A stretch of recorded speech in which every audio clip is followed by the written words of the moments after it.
Hello. Travel of history channel में आपका स्वागत है। और रोज की तरह आज हम एक नए टॉपिक पर आपसे चर्चा करेंगे। आज का टॉपिक है कि हनुमान जी ब्रह्मचारी क्यों हैं।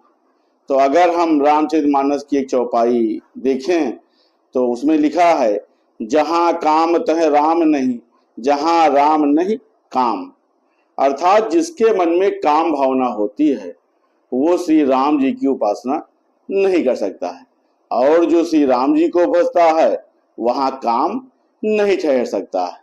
हनुमान जी के तो रोम रोम में राम बसे थे और वो सारे संसार को श्री राम में देखते थे। इसलिए हनुमान जी को आजन्म ब्रह्मचर्य का पालन करना असंभव नहीं था। हनुमान जी के अखंड ब्रह्मचर्य में इसीलिए कोई त्रुटि नहीं पाई जाती। अगर हम प्रभु राम जी की कथा को देखते हैं तो जब भगवान अवतार धारण करते हैं तब वो इस पृथ्वी पर अकेले नहीं प्रकट होते हैं, उनके साथ अनेक देवतागण भी अपने अंश रूप में अवतरित होते हैं। जब पृथ्वी पर रावण, जिसका अर्थ है संसार को रुलाने वाला, रावण का अर्थ है संसार को रुलाने वाला, तो जब पृथ्वी पर रावण का आतंक छा जाता है, सर्वत्र त्राहि त्राहि मच जाती है, तब भगवान राम ने सज्जनों की रक्षा और दुष्टों के संहार करने के लिए अवतार धारण किया था। उस समय अनेक देवतागण बानरों और रीछों के रूप में इस पृथ्वी पर प्रकट हुए थे। कैलाशपति भगवान शंकर ने समाधि अवस्था में श्री राम जी के अवतार धारण करने का संकल्प जान लिया था।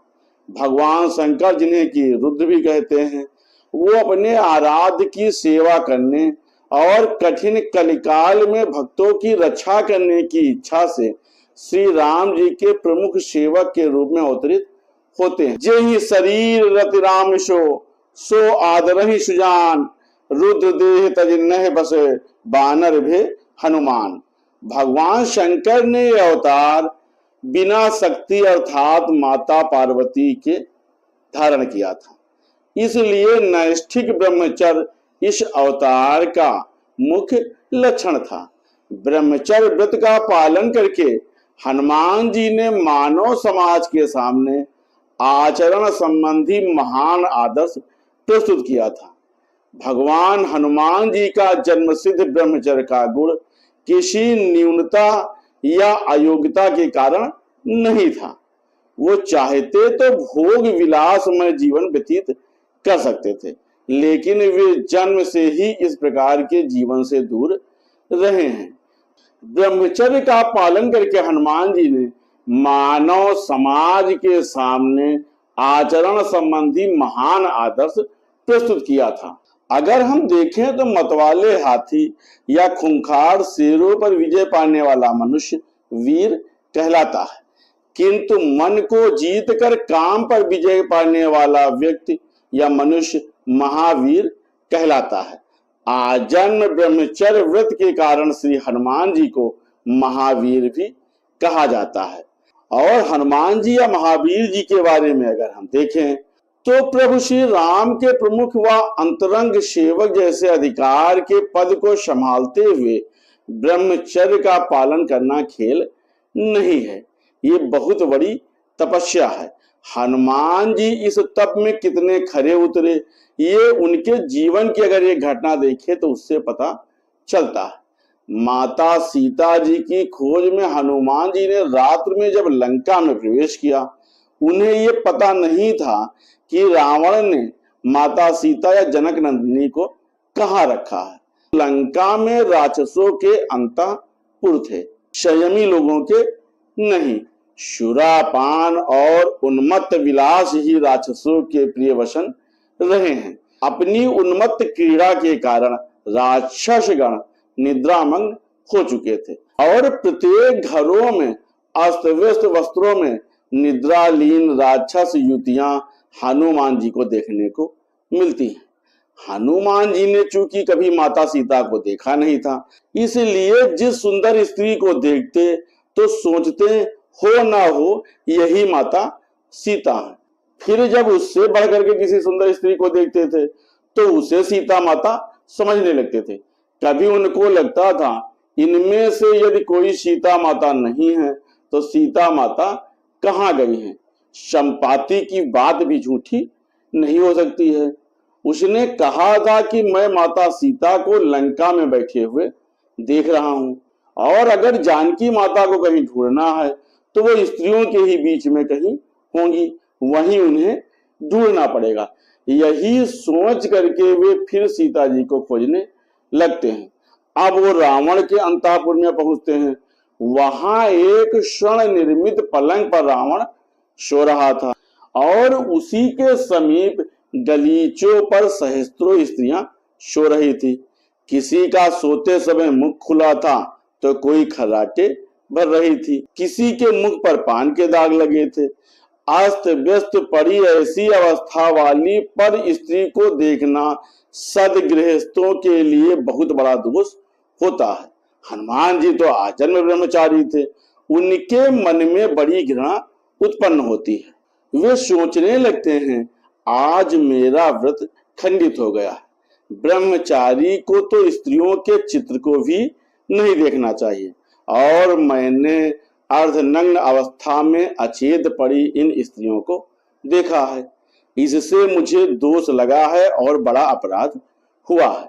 इसका क्या प्रायश्चित करूं?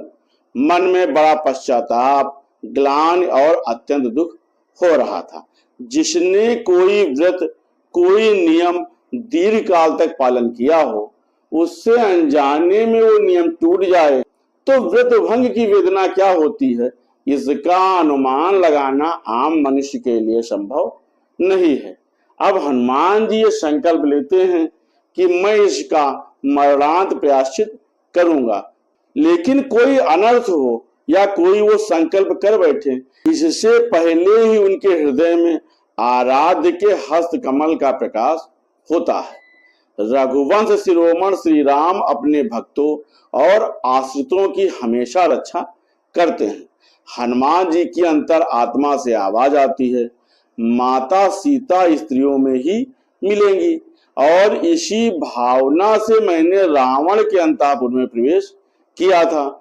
मैं तो माता जानकी को ढूंढ रहा था, किसी नारी के सौंदर्य पर तो मेरी दृष्टि ही नहीं पड़ी है और ना ही मेरे मन में कोई विकार आया है। अर्थात मैं जिसको देख रहा था उसे माता सीता के ही रूप में देख रहा था, तो फिर मेरा अखंड चर व्रत का भंग कैसे हो सकता है?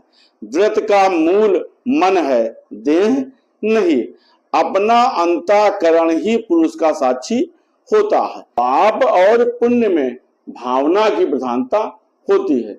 जब मेरी भावना ही दूषित नहीं हुई है तब प्रायश्चित ही किस बात का करना है।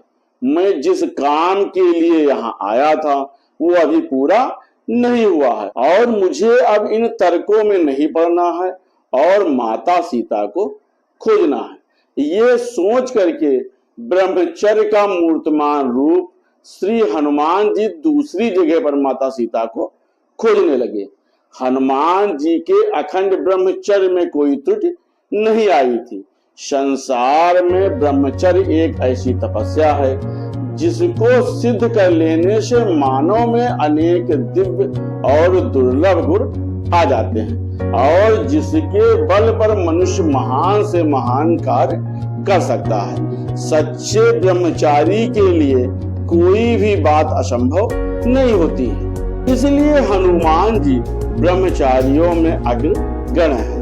हनुमान जी का जन्म नैष्ठिक ब्रह्मचर्य पालन का आदर्श और अद्वितीय रूप है, इसीलिए उन्हें सकल गुण निधान भी कहते हैं। बजरंग बली हनुमान जी के नाम का अर्थ है। ये हनु और मान शब्द से बना है। हनु का मतलब है हानि और मान का मतलब है मानना या अहंकार। तो इस प्रकार से हनुमान जी के नाम का अर्थ है अपने को या अहंकार की हानि करने वाला, अर्थात जिसके अंदर बिल्कुल ही अहंकार ना हो, अपने को ना मानने की हानि करने वाला या अहंकार की हानि करने वाला।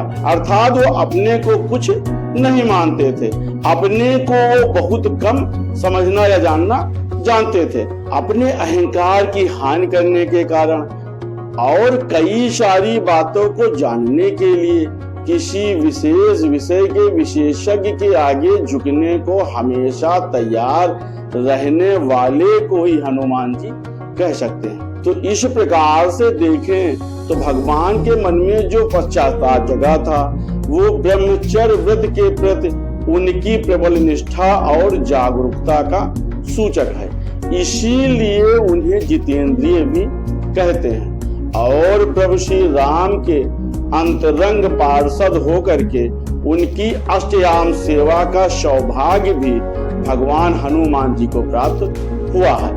और माता सीता के अजर अमर रहने के आशीर्वाद से ही शत चिरंजीवियों में भगवान हनुमान जी का नाम आता है।